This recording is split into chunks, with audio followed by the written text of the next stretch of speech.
የአዲስ አበባ ዩኒቨርሲቲ የተማሪዎች የሙያ ማበልጸጊያ ማዕከል የስራ ትስስር ኤክስፖ ዛሬ ተጀምሯል። ኤክስፖ ለ3 ቀናት ቆይታ ያደርጋል። ተመራቂ ተማሪዎችና የስራ ቀጣሪዎችንም እንዲሁ ያገናኛል ተብሎ ታምኖበታል። ባልደረባችን ኃይለ ሚካኤል ደቢሳ ደግሞ ተጨማሪ መረጃዎችን ሊያደርሰን በቀጥታ መስመራችን ላይ ነው የሚገኘው።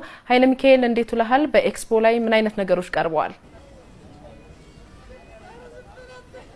እንደምን ውለሻል የሸዋ ተመልካቾች እንደምን ውላችኋል። እንግዲህ እንደሚታወቀው የሸዋ የመንግስት ከፍተኛ ትምህርት ተቋማቶች በየአካባቢው እየሰፉና ቁጥራቸው እያደገ ነው የሚመጣው። በዛው ልክ ደግሞ ወደ መንግስት ከፍተኛ ትምህርት ተቋም የሚገቡ ተማሪዎችም ቁጥር ከአመት አመት እየጨመረ ነው የሚመጣው። የሚመረቁ ተማሪዎችም እንዲሁ ከአመት አመት እየጨመረ ነው ቁጥራቸው የሚመጣውና ነገር ግን በዩኒቨርሲቲ ቆይታቸው ደግሞ በዩኒቨርሲቲ ሊያቆያቸው የሚችሉ የተለያዩ ትምህርቶችን ወይም ደግሞ የትምህርት መርሃ ግብሮችን ተከታትለው ይውጡ እንጂ ተጨማሪ የሆነ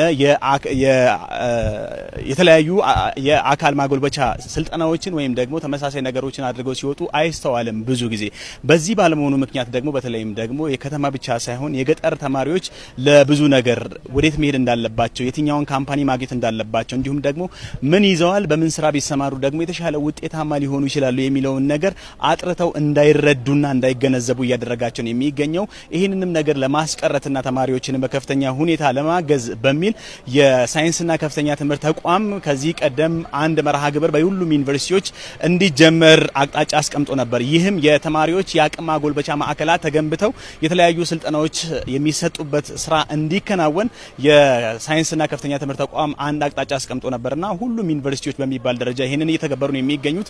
አሁን ደግሞ የአዲስ አበባ ዩኒቨርሲቲ ይህንን ማዕከል አቋቁሞ ለመጀመሪያ ጊዜ ደግሞ ተማሪዎችንና ቀጣሪዎችን እርስ በእርስ ሊያገናኝ የሚችል ኤክስፖ አዘጋጅቶ ዛሬ በይፋ ይሄንን ኤክስፖ ስራ አስጀምሯል።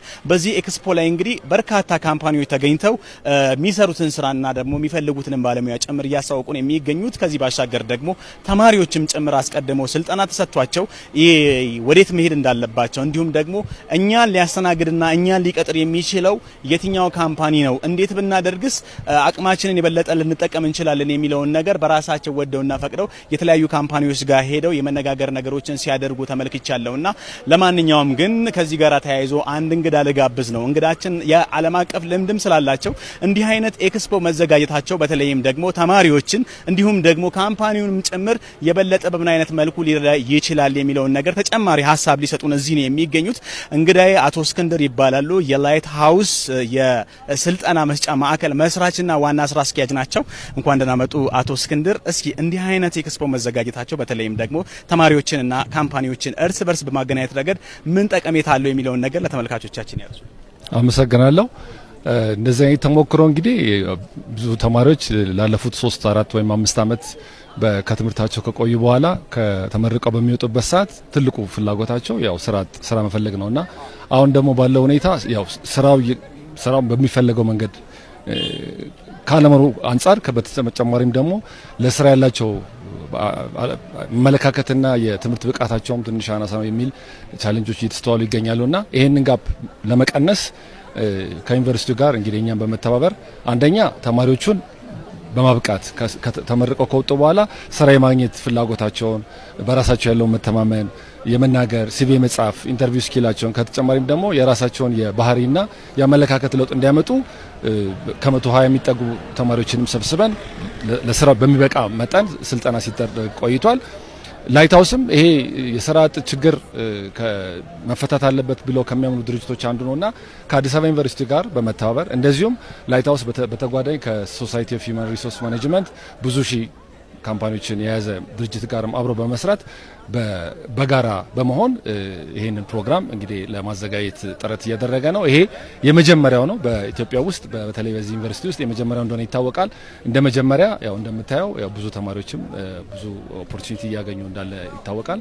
ይሄንን በቀጣይነት ለመስራት እንግዲህ እየተዘጋጀ ነው ማለት ነው። እጅግ በጣም ነው የማመሰግነው። ጥሩ ቀን ይሁንልዎት።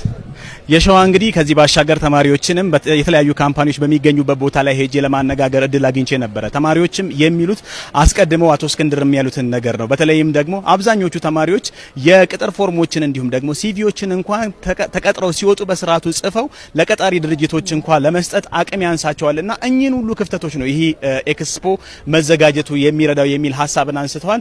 ጠቅለል ባለ መልኩ ይህ በአዲስ አበባ ዩኒቨርሲቲ 6 ኪሎ አካባቢ የተከፈተው ቀጣሪዎችንና እንዲሁም ደግሞ ተመራቂ ተማሪዎችን ፊት ለፊት የሚያገናኘው ኤክስፖ ይህንን ይመስላል። ተጨማሪ መረጃዎችን ደግሞ በማታ ፋና 90ችን ይዘን እንመለሳለን። የሸዋ ወደ አንቺ ልመለስ። ጥሩ ኃይለ ሚካኤል በጣም